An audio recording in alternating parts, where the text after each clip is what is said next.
예수를 믿는다. 무슨 말씀일까요? 의미가 무엇일까요? 이 14절 말씀이 놀랍게도 예수를 믿는다는 말씀이 뭔지를 먼저 말씀했습니다. 14절 말씀하시고 나서 15절부터 세 번씩이나 반복해서 이것이 바로 예수를 믿는 것입니다 라고 우리 주께서 설명하고 계십니다. 이 14절, 15절 말씀, 이 두 구절의 말씀 안에 보게 되면은 모세가 광야에서 뱀을 든 것 같이 인자도 들려야 하리라. 우리 주께서 이 지금 말씀하시기를 모세가 광야에서 뱀을 든 그 사건을 가리켜 말씀하시면서 인자도 들려야 할 것이다.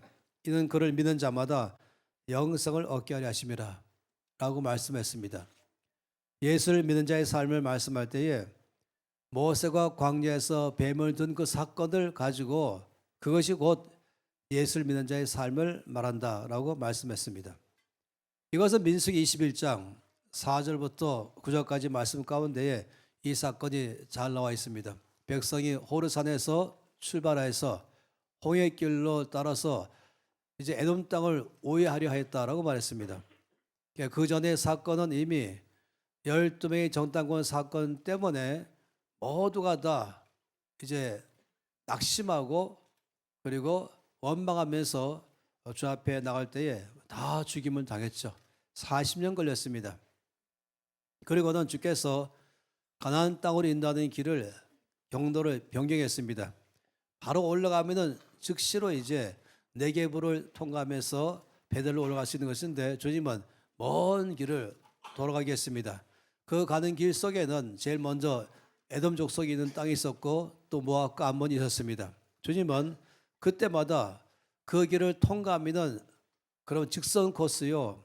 그리고 거기는 바로 왕의 대로로 이미 오래전부터 잘 짝게 있는 큰 도로가 있었어요. 여러분 지금도 이 요르단 가시면은 그 왕의 대로가 닦여 있는 것을 보게 될 것입니다. 그런데 그 길을 가려면은 에돔의 족속이 있는 길을 지나야 됩니다. 근데 에돔 족속이 가로막았죠. 그때 주께서 모세에게 싸우지 말고 먼 길로 돌아가라고 말씀했습니다. 그래서 아주 먼 길로 돌아갔어요. 우리가 이스라엘과 요르단에 갈 때마다 그것이 어떤 곳인가를 가보면서 너무 놀랍니다. 또 이스라엘 백성들이 돌았던 그 길이 어마어마한 길인 것을 보는 것입니다. 그래서 다시금 민수기 21장 4절 말씀을 보게 되면은 그래서 이제 약속의 땅으로 갈 때에 에돔 땅을 통과하지 않고 먼 길로 우회하였다라고 말했어요. 그러니까 힘들죠. 끝없는 이 사막과 광야입니다. 나무 한 포기가 없는 그 길을 지나가는 것입니다. 그래서 길 때문에 백성들이 마음이 상했다. 상하면서 그리고 나서 5절 말씀 가운데서 이제 백성이 하나님과 모세를 향해서 원망했다 했습니다. 어찌하여 우리를 애굽에서 인도하여 내어서 이 광야에서 죽게 하는가? 이곳에는 먹을 것도 없고 물도 없다. 우리 마음이 이 하찮은 음식을 싫어한다. 상당히 이들의 마음이 완악했습니다. 하나님께서 그동안도 불기둥 구름기둥으로 인도하시고 때마다 물을 주시고 또 만나를 늘 줬지만은 이제 이들은 이것이 싫다고 말하면서 원망했죠. 이것 때문에 주께서 이제 그 다음 구절에 보면은 백성들을 심판했습니다. 여호와께서 불뱀들을 백성 중에 보내어 백성을 물게 하셨다. 이것은 사막에서만은 나는 아직 가장 독성이 강한 뱀입니다. 불뱀을 보내서 물게 하니까 백성 중에서 죽은 자가 이미 많았습니다. 그래서 그 다음에 온 백성들이 모세를 향해서 부르짖었죠. 우리가 여호와 당신을 향하여 원망함으로 범죄했다라고 말했습니다. 다시 말하면 물이 없다, 길이 나쁘다, 음식이 나쁘다는 차원의 문제가 아니라 그들을 그동안도 먹이시고 또 입히시고 인도하시고 보호하시고 있는 주님의 모든 역사심을 신뢰하지 않은 것이죠. 이 불신앙 때문에 발생한 것입니다. 근본적인 것은 하나님을 믿지 않는 죄를 범한 것입니다. 그래서 이것 때문에 이제 우리가 불뱀에게 물려서 죽게 되었습니다. 그러면서 이 큰 위기 가운데 우리를 구원해 달라고 하나님께 기도하기를 요청했습니다. 그래서 여호와께 기도하여 이 뱀들을 우리에게서 떠나게 하소서라고 백성들이 모세에게 요청했죠. 백성들의 상황은 아주 위기권에 빠졌습니다. 이 광야와 사막 한가운데서 해결할 길이 없게 됐습니다. 이 불신앙으로 뱀에게 물리고 이제 죽은 사람이 허다하고 이제 다 죽어가기 시작하는 것입니다. 치료하는 방법은 아무것도 없습니다. 이때 이들은 오직 하나님께만 나가기 시작했죠. 그럼 모세가 백성들을 대신해서 하나님께 기도했다라고 말씀했어요. 근데 그 다음 구절부터가 하나님께서 방법을 제시하셨죠. 여호와께서 모세에게 말씀하시기를 이들을 물었던 그 불뱀의 모양으로 놋을 가지고 만들라. 놋뱀이죠. 이 불뱀의 모양으로 놋으로 만들어라. 놋뱀을 만들어서 장대를 만들고 장대 위에다가 높이 다르라. 그리고 그 장대 위에 달린 이 놋뱀을 바라보는 마다 살리라. 이걸 주께서 제시하신 길이었습니다. 이 말씀 잘 보세요. 불뱀을 만들어 장대 위에 매달고 그리고 이 불뱀이 물린 자마다 그것을 보면 살리라. 아주 단순하게 말씀했어요. 너무 명백하죠. 여기 애매모호한 말씀이 없어요. 그리고 또 어려운 말씀도 안 넣어졌습니다. 이 약을 갖다가 사고 만들고 해서 머리부터 발까지 몇 번 바르고 또 바를 때마다 조심하라 하면서 몇 주간 동안 걸리면 낫다 이렇게 말씀한 것도 아니고 그냥 그들을 물었던 불뱀의 모양으로 놋으로 뱀을 만들고 장대 위에 달고 장대를 높이 세워라. 그러면 누구든지 이제 뱀에게 물려서 죽어가던 자마다 살리라. 너무 쉬운 말씀이에요. 너무 또 명백한 말씀이죠. 그 다음에 마지막으로 말씀하겠습니다. 모세가 놋뱀을 만들어 장대 위에 다니 뱀에게 물린 자가 놋뱀을 쳐다본 적 모두 살더라. 엄청난 말씀을 하고 있는 것입니다. 저는 아까 말씀드린 것처럼 이제 이스라엘과 요르단 가게 되면은 반드시 통과하는 장소 중 하나가 여기 있죠. 바로 이게 느보산입니다. 모세가 마지막으로 이제 죽기 전에 갔던 산이 느보산이죠. 거기 느보산에 갈 때마다 이 갔다는 것을 말하기 위해서 이제 기념사진을 찍게 되죠. 그리고 나서 그 앞에는 모세가 바라봤던 약속의 땅 전체 볼 수 있는 위치에 있습니다. 그런데 여기에 특이한 사실은 왼쪽에 뭔가 하나가 있는 것입니다. 이것은 안 보고 다 기도하는 것이에요. 기도는 참 잘하고 있어요. 여기에 또 김민관 선생님도 보이죠. 근데 여기에 이게 바로 놀랍게도 이 느보산에 이 모세가 놋뱀을 만들어서 장대에 달아서 세웠던 그 모형을 아마 이럴 것이다라고 예측하면서 오직 전체 안에서 여기만 이것을 세워놨습니다. 그리고 여기 지금 우리 케냐 선교사님 부부가 아침 읽기려고 쓰시라고 그러고 사진 찍어줬습니다. 이 모양이 참 특이하지 않습니까? 이 불뱀, 어마어마한 놋뱀의 모양인 걸 알 수 있죠. 엄청납니다.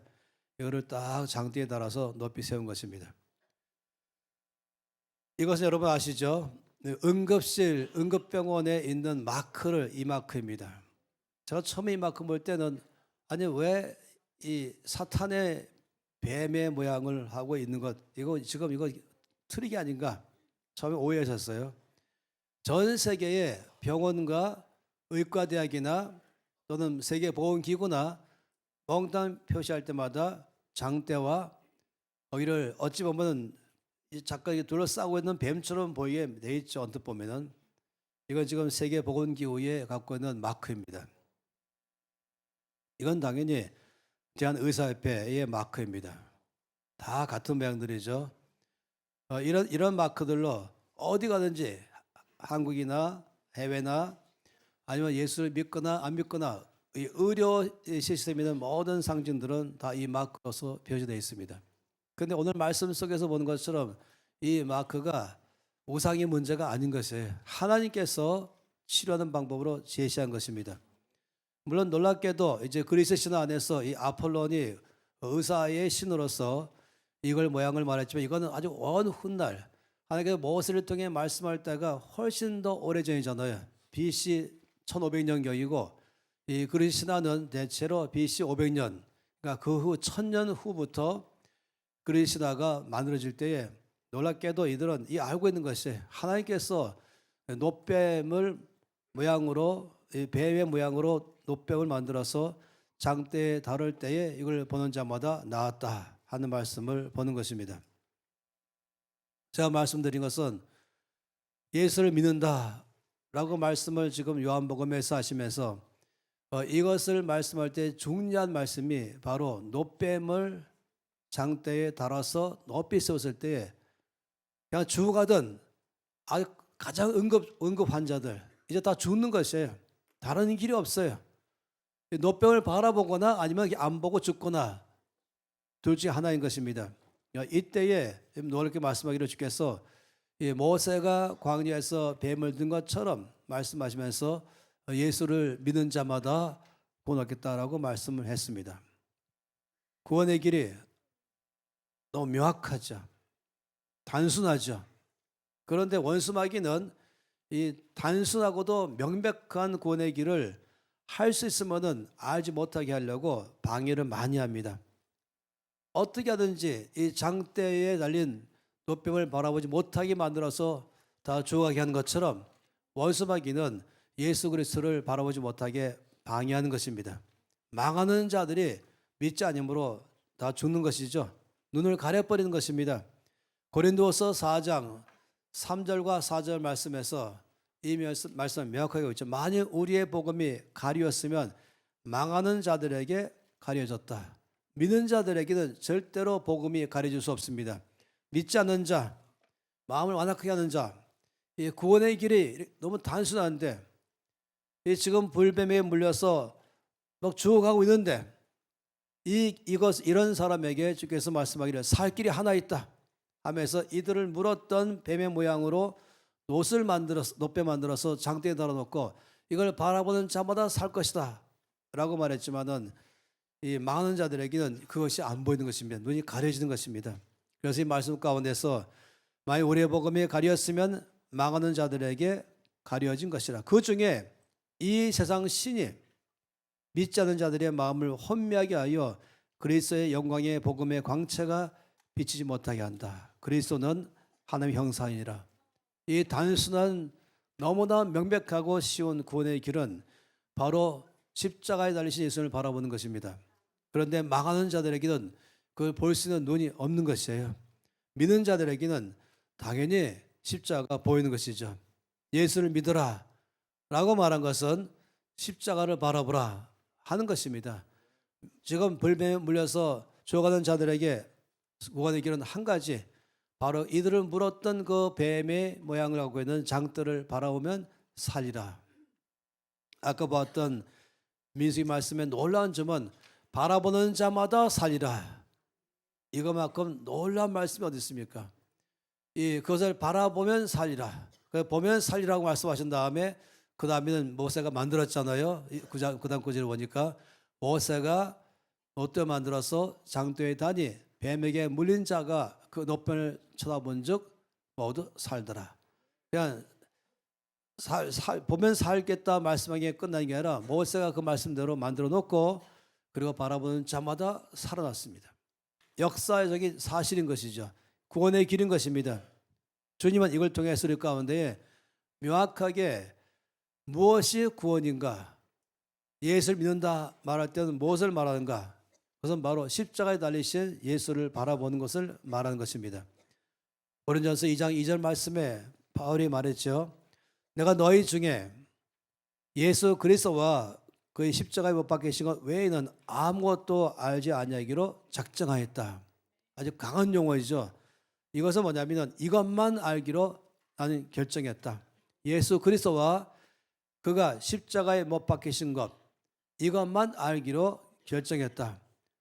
못 박히신 예수만 아는 것, 나는 이거 외에는 아무것도 없다. 오직 예수 외에는 나에겐 없다라고 말씀하는 것입니다.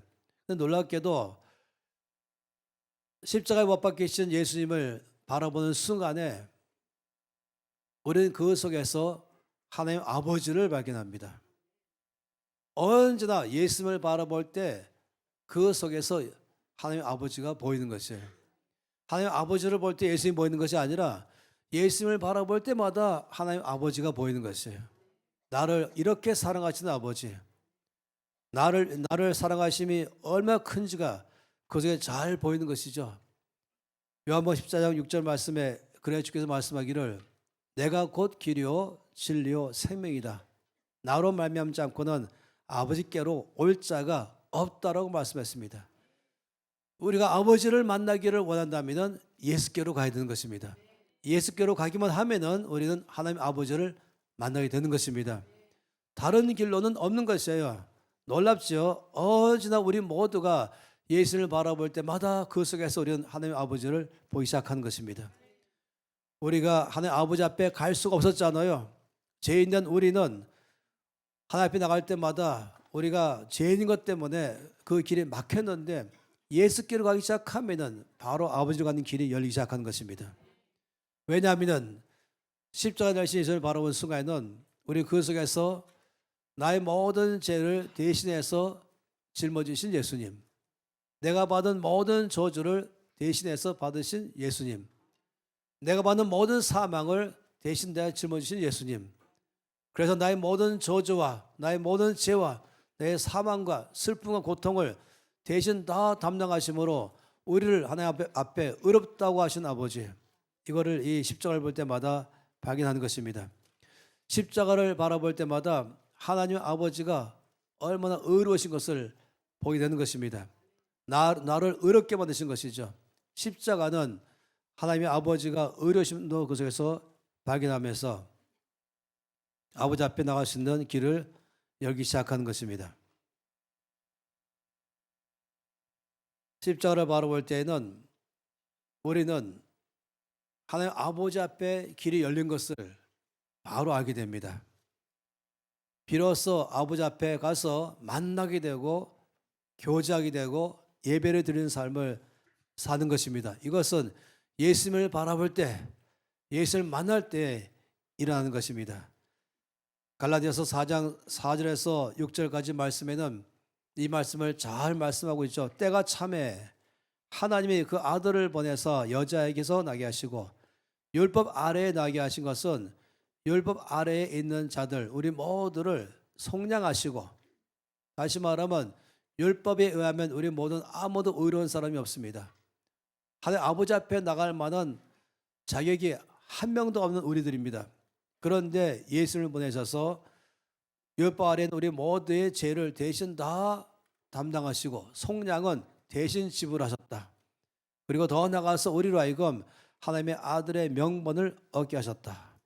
너희가 아들임으로 하나님이 그 아들의 영을 우리 마음 가운데 보내서 아빠 아버지라 부르게 하셨다 하셨습니다. 예수를 모르면은 아무도 하나님 아버지께 나갈 수 없습니다. 그 길을 알지 못합니다. 율법이 우리를 하나님께 가는 길을 다 막아버렸습니다. 공의롭고 공평하게 공정하게 우리 상태를 판정 내렸습니다. 그 판정은 이것입니다. 자격 미달. 하나님께 나갈 만한 자격 미달. 아무도 하나님 아버지 앞에 갈 수 있는 길이 없다라고 율법이 말하고 있습니다. 그런데 예수를 바라보면은 이 모든 나의 것을 대신 담당하셔서 나로 하여금 아버지 앞에 갈 수 있도록 길을 다 여신 것을 그 속에서 보게 되는 것입니다. 그러니 십자가를 바라볼 때마다는 하나님 아버지가 보이는 것이에요. 십자가를 바라볼 때마다는 아버지 앞에 가는 길이 보이는 것입니다. 십자가 앞에 예수님 바라보기 시작하면은 나의 의가 되신 것을, 나를 의롭게 하신 것을 그 속에서 발견하는 것입니다. 히브리서 10장 19절 말씀부터 놀라운 말씀이 있죠. 그러므로 형제들아 우리가 예수의 피를 힘입어 성소에 들어갈 담력을 얻었다. 예수님 바라보기 시작하면은 보호자에 계신 하나님, 지성소에 계신 하나님 앞에 나갈 수 있도록 예수의 피가 우리를 다 의롭게 하시고 정결케 하시고 우리 앞에 하나님 앞에 나갈 수 있는 길을 여신 것이죠. 그래서 그 길은 우리를 위하여 휘장 가운데로 열어놓으신, 하나님과 나 사이를 가로막고 있는 이 하나님께 나갈 때 가운 지성소 앞을 가로막고 있는 휘장을 예수님 죽으심으로 다 제쳤잖아요. 휘장 가운데로 길을 열어놨죠. 하나님의 보좌 앞으로 가는 길을 열어놨죠. 새로운 살 길이요 휘장은 곧 그의 육체니라. 십자가의 죽으심으로 나의 죄를 처리하셔서 하나님 아버지 앞에 내 죄로 막혔던 그 모든 휘장을 제쳐버리고 보좌에 계신 아버지 앞으로 길을 다 열어놓으신 것입니다. 그러면서 또 하나님의 집 다스리시는 큰 제자에 계심에 우리가 마음의 뿌림을 받아 악한 양심으로부터 벗어나고 몸은 맑은 물로 씻음을 받았으니 참 마음과 온전한 믿음으로 하나님께 나가자. 이 히브리서 가운데서 결론적인 말씀에 이렇게 했죠. 그러므로 형제들아 예수의 피로 힘입어 지동서에 계시는 하나님께로 나가자. 이 말인 것입니다. 앤드류 머리는 이 히브리서 말씀을 강의하면서 이 부분이 바로 하이라이트인 것을 설명했죠.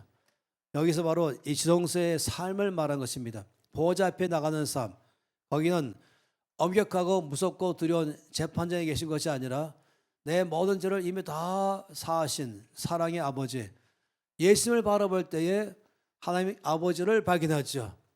예수를 바라볼 때에 나를 이만큼은 살아가는 아버지를 발견하죠. 예수를 바라볼 때에 아버지 앞에 막힌 모든 길을 다 열어놓으셔서 아버지 앞으로 가는 길을 우리가 그 안에서 보게 되는 것이죠. 그래서 보좌 앞에 나가면은 거기는 아버지가 계신 것입니다.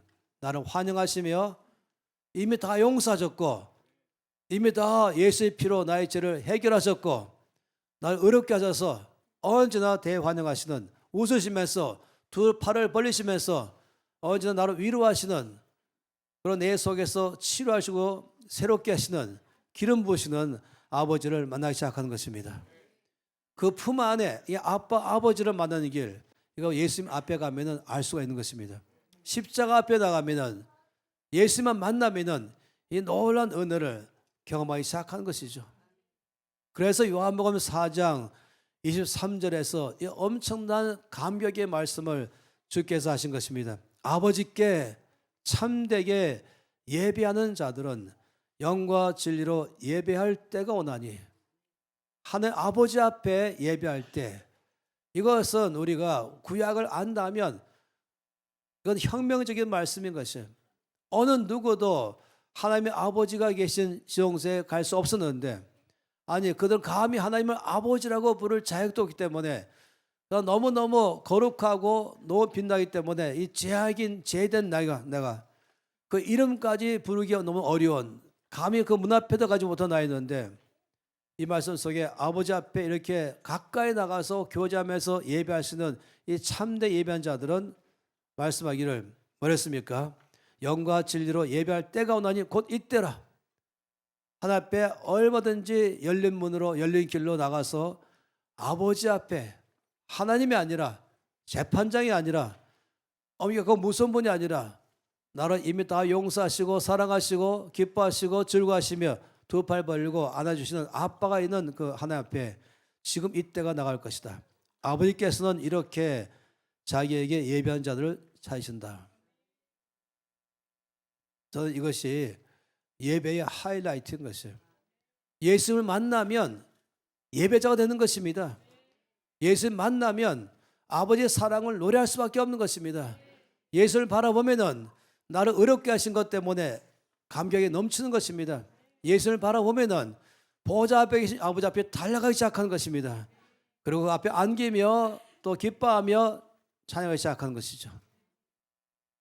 이것을 가지고 이 엄청난 이 비밀의 이 엄청난 신비한 것, 이거 이 4장 23절 말씀, 이것 때문에 이걸 그대로 이제 곡을 붙이고 가사를 이대로하면서 부른 노래가 있는 것입니다. 이 시간 잠깐 그 노래를 틀어드리겠어요. 때가 참해 하는 부르는 노래인 것이죠.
이 차장은 자 20대 중반에 하나님이 이 엄청나게 놀라운 분인 것을 예수 안에서 발견하면서 그때 막 영어로 된 것이 한국말로 번역하면서 불렀던 찬양입니다.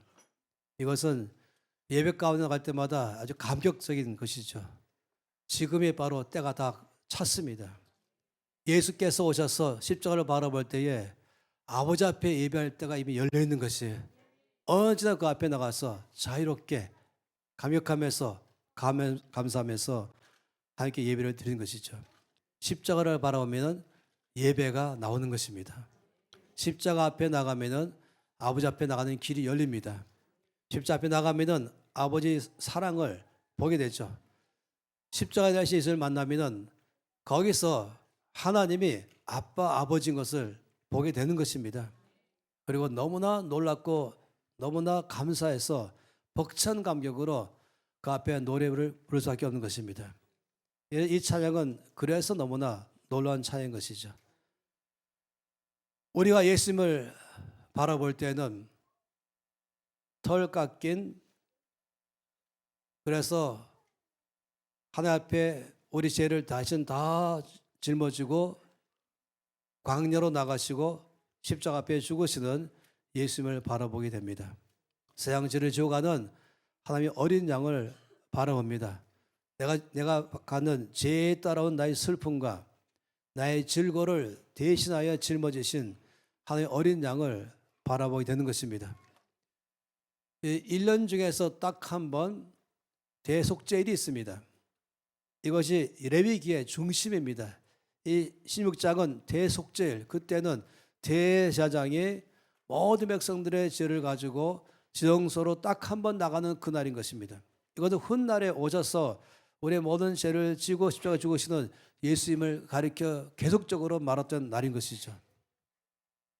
그때는 염소 2마리를 잡습니다. 그 그림을 보고 싶어요. 염소 2마리입니다. 2마리에다가 빨간 리본을 답니다. 하나는 가슴에 답니다. 하나는 뿔에 답니다. 그리고 이 2마리를 갖고 오면은 이것을 가지고 이제 제사장이 안수하죠. 안수한 다음에 이 가슴에 리본 다른 염소는 제단에 나가서 죽인 다음에 그 피를 가지고 성소에 나갑니다. 근데 머리에 뿔에다가 만든 이 염소는 바로 이제 제사장이 끌고 광야로 나갑니다. 광야로 가서 거기서 이 염소를 풀어놓습니다.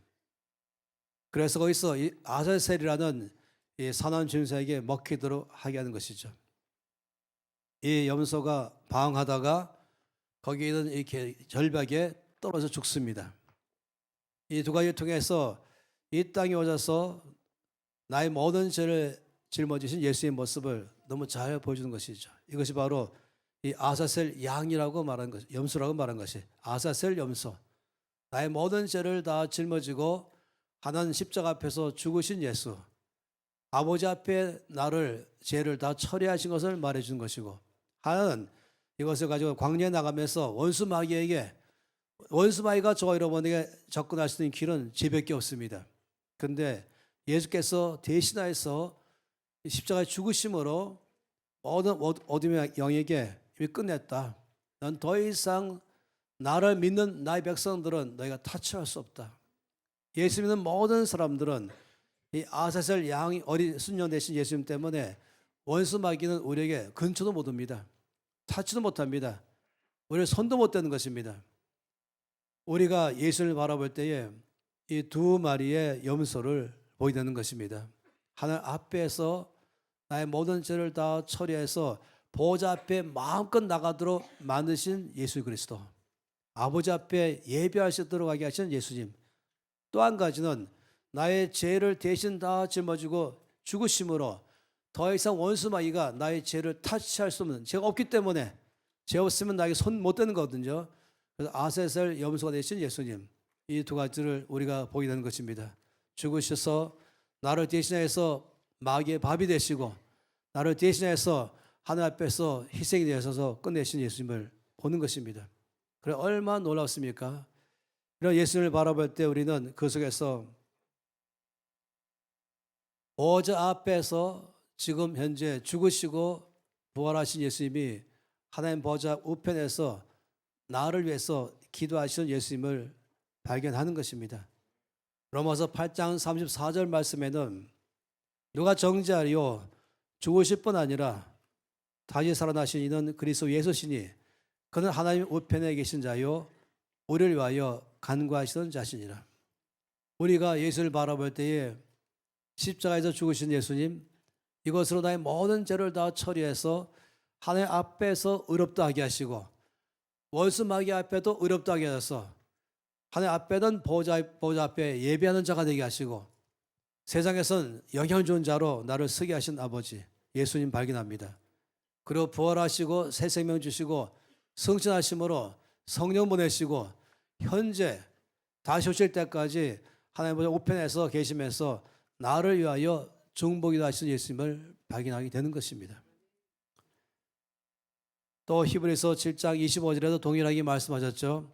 그러므로 자기를 힘입어 하나님께 나가는 자들을 온전히 구원할 수 있으니 왜냐하면 그가 항상 살아계셔서 그들을 위하여 하나님께 나가는 자를 위하여 간구하시기 때문이다 라고 말씀했습니다.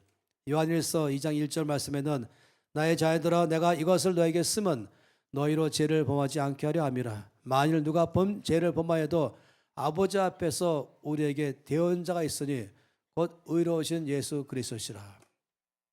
하나님 아버지 앞에서는 예수께서 우리를 대신해서 말씀하기를 이 아들 이 딸의 모든 죄를 내가 대신 다 담당해서 죽은 것을 보시옵소서 해서 언제나 아버지 앞에 담대하게 쓰게 만들어 주시는 은혜가 있는 것입니다.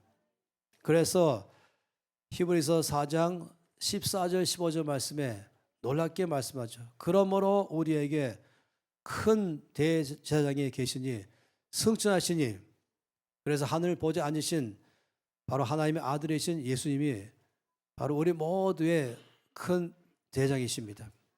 그러므로 우리가 믿는 도리를 굳게 잡을 자다. 바로 십자가에서 죽으시고 부활하시고 성취하셔서 보좌 우편에 계신 예수님에 대한 믿음을 굳게 잡으라는 것입니다. 우리에게는 대제사장, 우리의 연약함을 동정하지 못하실 리가 아니요 모든 일에 우리가 똑같이 시험을 받으신 이로되 죄는 없으시다. 다시 말하면 우리가 실패할 때, 우리가 낙심할 때, 우리가 연약할 때, 우리가 부족할 때, 우리가 시험 받을 때, 이때마다 예수님은 그냥 안아주세요.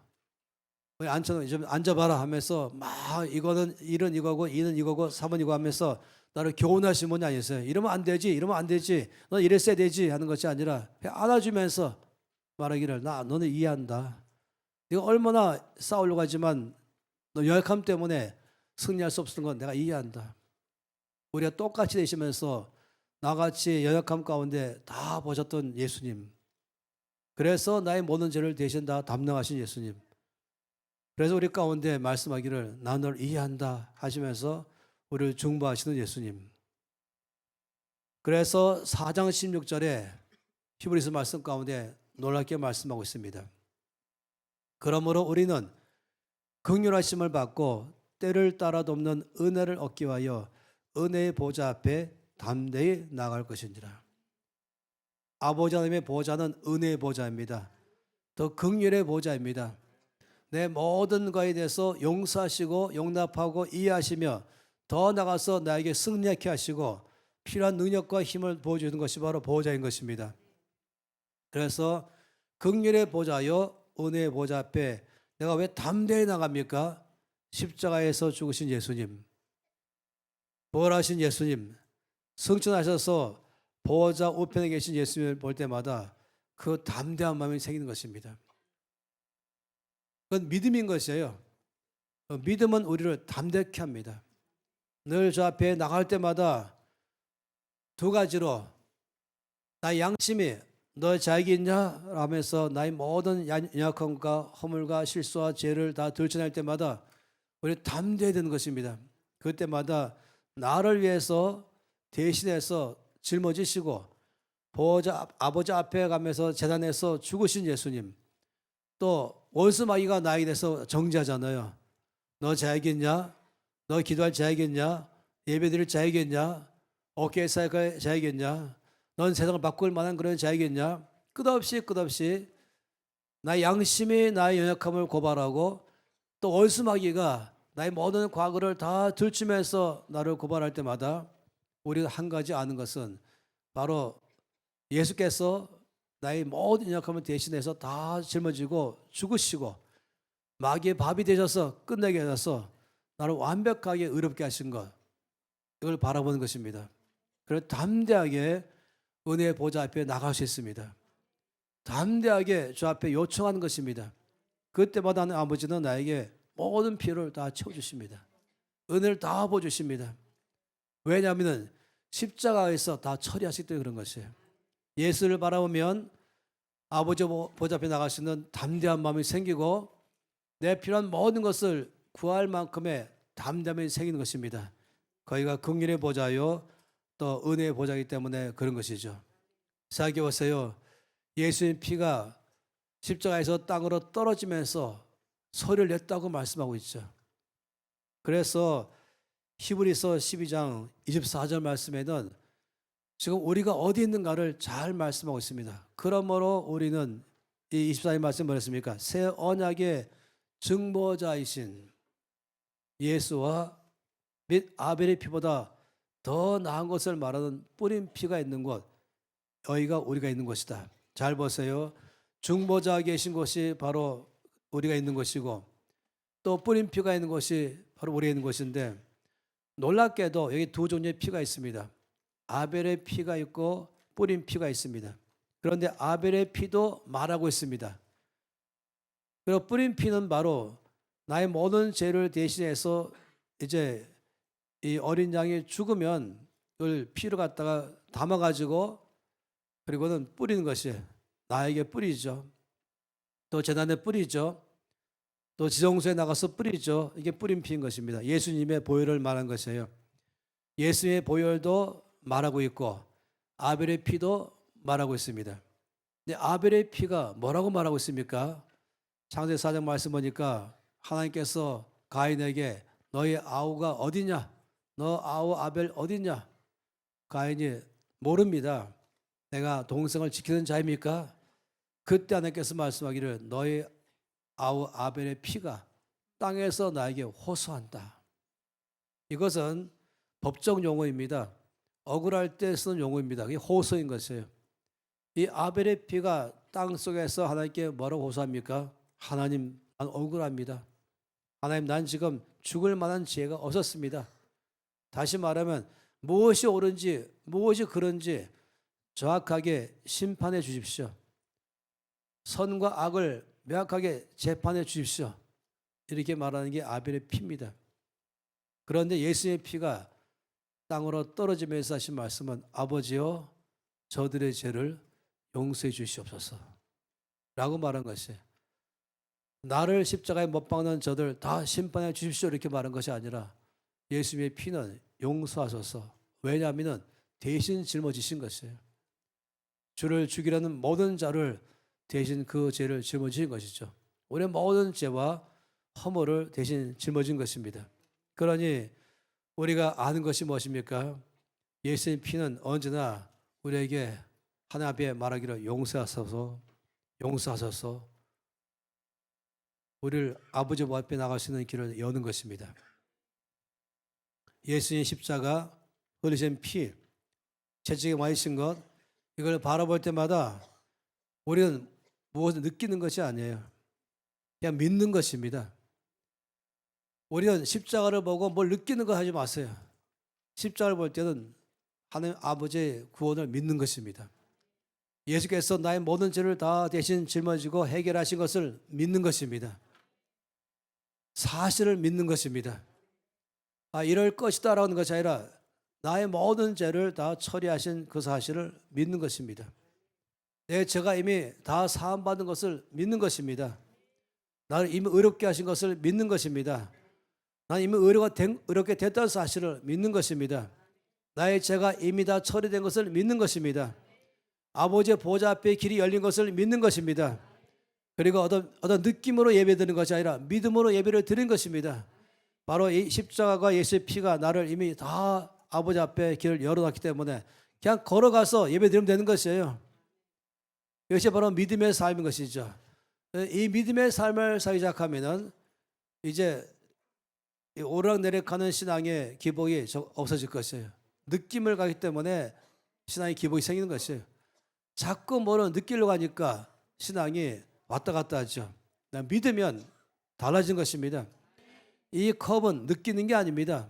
이건 컵이라고 이 사실을 믿는 것이죠.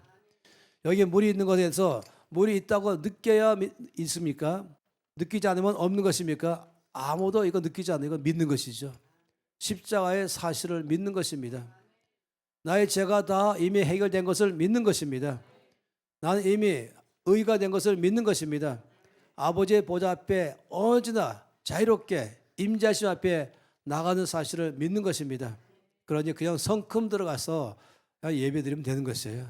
자유를 누리는 것입니다. 기쁨을 누리는 것입니다. 이 기쁨과 사랑과 자유와 평화를 느끼는 것이 아니라 믿고 누리는 것이에요. 이미 나의 것 된 것입니다. 승리의 삶을 나의 것 이미 된 것이에요. 승리의 삶을 살면 되는 것입니다. 이미 끝난 것입니다. 원수 마귀는 끝까지 계속적으로 느껴라. 안 느꼈지만 느낄 때까지 느껴라. 아니요, 우리는 믿는 것입니다. 이 사실을 믿는 순간에 내 안에서 승리를 맛보는 것입니다. 십자가를 바라보면은, 예수를 바라보면은 내 안에 성령 부어주는 것도 우리가 믿게 되는 것이죠. 이런 훗날에 더 말씀을 드릴 것입니다. 우리는 오직 예수님만 나의 믿음의 기반입니다. 나의 영혼은 반석되십니다. 우리는 이 말씀 가운데 믿었을 때 일어나는 결과를 너무 잘 말씀하고 있어요. 요한복음 3장 18절 말씀은 놀랍게 말씀했죠. 그를 믿는 자는 심판을 받지 아니하는 것이요. 요한복음 3장 18절 말씀이에요. 그를 믿는 자는 심판을 받지 아니하는 것이요. 믿지 아니하는 자는 하나님의 독생자의 이름을 믿지 아니함으로 벌써 심판을 받은 것이다 라고 말씀하고 있죠. 이 말씀 가운데 놀라운 사실이 있어요. 심판을 믿는 자는 심판을 받지 아니할 것이다 이렇게 말 안 하셨어요. 예수를 믿는 자는 앞으로 언젠가 심판을 받지 아니할 것이라 미래형을 말하지 않았어요. 이렇게 말씀했죠. 심판을 받지 아니하는 것이요 라고 말씀했어요. 심판의 날에 심판을 받지 않을 것이다 이 말씀한 것이 아니라는 것이에요. 현정입니다. 독특한 현정. 다시 말하면 오늘 심판받지 않고 내일도 받지 않고 앞으로도 받지 않을 것이다. 믿는 순간부터, 예수 믿는 순간부터 나의 모든 행위와 죄는 이미 십자가에서 끝냈다. 과거의 모든 죄만 끝낸 게 아니라 오늘 것도 끝냈고 미래도 이미 끝냈다. 그래서 흔히 많이 말하기를 영단번, once for all, forever, 한 번에 끝난 것이 십자가의 파워는, 죄를 해결하는 파워는, 죄 용서의 파워는 그 한 번으로 끝냈습니다. 다시금 예수님을 십자가에 못 박는다 이것은 없는 것이에요. 한 번으로 인해서 다 끝냈습니다. 과거와 현재와 미래에 대해서 한 번에 끝내신 것이에요. 더 이상 우리 하여금 정죄감성에 빠지지 않게 한 것이죠. 그래서 그를 믿는 자는 심판을 받지 아니하는 것이요라고 말한 것은 심판을 받지 아니할 것이요가 아니라 이미 과거와 현재와 미래가 이미 한 번에 끝냈습니다. 우리는 완전 자유함입니다. 더 이상 두려움이 없습니다. 라고 말한 것이에요. 그 말씀을 그렇다고 해서 앞으로 더 이상은 죄를 짓지 않을 것이다 이 말한 건 아닌 것이에요. 그러나 우리는 성화되어 가는 것이다 이렇게 말한 것입니다. 가면 갈수록 우리는 성화되어 갈 것입니다. 근데 여러분 한 가지 분명한 사실은 우리가 예수를 믿을 때에 심판을 받지 아니할 뿐만 아니라 내 모든 걸 다 끝냈을 뿐만 아니라 성령께서 나를 주 앞에 믿는 자의 삶을 살도록 지켜주신다. 이걸 말하고 있습니다. 베드로전서 1장 5절 말씀 보세요. 놀랍게 말씀했죠. 너희는 말세에 나타내기로 예비하신 구원을 얻게 하여 믿음으로 말미암아 하나님의 능력으로 보호하심을 받았느니라. 이 말씀은 참 놀라운 말씀입니다. 이 보호하심을 받았다, 이 단어는 군사 용어입니다. 하나님이 그 군대를 동원해서 나를 보호쳐 주신다, 나를 지켜주신다. 모든 어둠의 원수로부터도 지켜주시지만은 나 자신이 갖고 있는 연약함으로부터 나를 지켜서 나를 붙들어 주신다. 이 말씀하고 있는 독특한 단어인 것입니다. 마치 야곱이 고향 땅으로 돌아갈 때 두려웠잖아요. 가다가 혹시 어려움 당하면 어떻게 할까 하는 그런 두려움이 있을 때에 하나님께서 마하나임의 군대를 보내서 그에 가는 모든 길을 다 지켜줬습니다. 이걸 통해서 말씀한 것은 우리가 예수를 믿는 순간부터 하나님께서 우리를 보호하시는 것입니다. 앞으로의 삶도 보호하시는 것입니다. 그래서 혹시 내가 앞으로 넘어지지 않을까, 내가 또 실수하지 않을까, 혹시 하나님께서 난 떨어지지 않을까 염려하지 말라는 것이에요. 이것이 바로 베드로전서 1장 5절 말씀인 것입니다. 말세에 나타내기로 예비하시는 구원, 이 말씀은 지금 이미 구원받은 것과 또 앞으로도 마찬가지에서 끝까지 우리를 지켜줄 것이다. 한 걸음 한 걸음씩 내일도 내년에도 내후년에도 끝까지 내가 아버지께 가는 날까지 내 옆에서 나를 지켜서 나를 보호해 주실 것이다. 그렇기 때문에 염려하지 말라는 것입니다. 두려워하지 말라는 것입니다. 주님의 능력으로 내 안에서 이미 받은 이 구원의 삶을 주께서 성령으로 보증하신 것이에요. 이것이 놀라운 것이죠. 매일마다 안심하세요. 매일마다 담대하세요. 나를 붙드실 것을 믿으십시오. 나를 승리케 할 것을 믿으십시오. 이것이 우리 가운데 갖고는 큰 은혜입니다. 저는 저희 신앙생활 가운데서 두 가지가 저에게 예배 드릴 때마다 부르는 찬송이 있어요. 하나가 바로 때가 참해. 예수님을 바라보니까 예배의 삶을 살게 하시는 은혜를 경험하니까 감격하면서 부른 것이고, 또 하나는 예수를 바라보니까 하나님의 은혜가 내 안에 넘치는 것을 또 보게 되는 것입니다. 이 땅의 삶에서 예수님 때문에 풍성한 삶을 살게 하시고 나를 지키시고 보호하시고 필요한 모든 은혜를 넘치게 주어서 넉넉히 승리의 삶을 살게 하신 것을 믿는 것입니다. 현재 그리고 미래까지 그렇게 하실 것입니다. 예수님 주님 바라볼 때마다 내 안에 은혜가 넘칩니다. 아버지를 바라보게 하셔서 감사합니다. 그 은혜의 아버지 앞에 항상 나아가게 하시니 감사합니다. 예수님 바라볼 때마다 나의 죄가 다 사라진 것을 보게 됩니다. 예수님 바라볼 때마다 나에게 주신 자유함을 바라보게 됩니다. 아버지 감사합니다. 이미 주신 이 믿음의 은혜를 아버지께 갈 때까지 항상 지키시고 도와줄 또한 믿습니다. 다 함께 예수를 바라볼 때마다 은혜가 있습니다. 예수를 바라보면 구원이 있습니다. 예수를 바라볼 때 살게 됩니다. 예수를 바라보면 나의 모든 병이 나은 것도 보게 됩니다. 예수를 바라보면 나의 모든 죄가 이미 사하신 것을 보게 되는 것입니다. 예수를 보게 되면 나의 슬픔도 사라지고 나의 모든 즐거움도 다 해결되고 나의 모든 매인 것도 다 풀게 된 것을 보는 것입니다. 예수님 감사합니다. 나는 자유함 얻었습니다. 나는 구원받았습니다. 나는 새로워졌습니다. 나는 치유받았습니다. 나는 은혜 받았습니다. 나는 예배자가 되었습니다. 나는 순위자가 되었습니다. 예수님 감사합니다. 찬양합니다. 각자가 주 앞에서 통성으로 기도하시겠습니다. 감사합니다. 주 예수님 놀라신 은혜 참으로 감사합니다. 할렐루야. 주님 바라봅니다. 놀라신 주님 바라봅니다.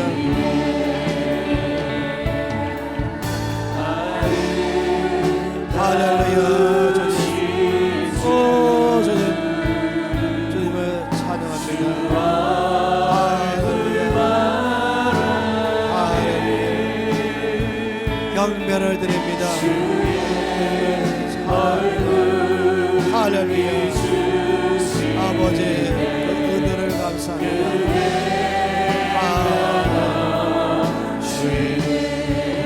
아름다우신 주 그 얼굴 바라네.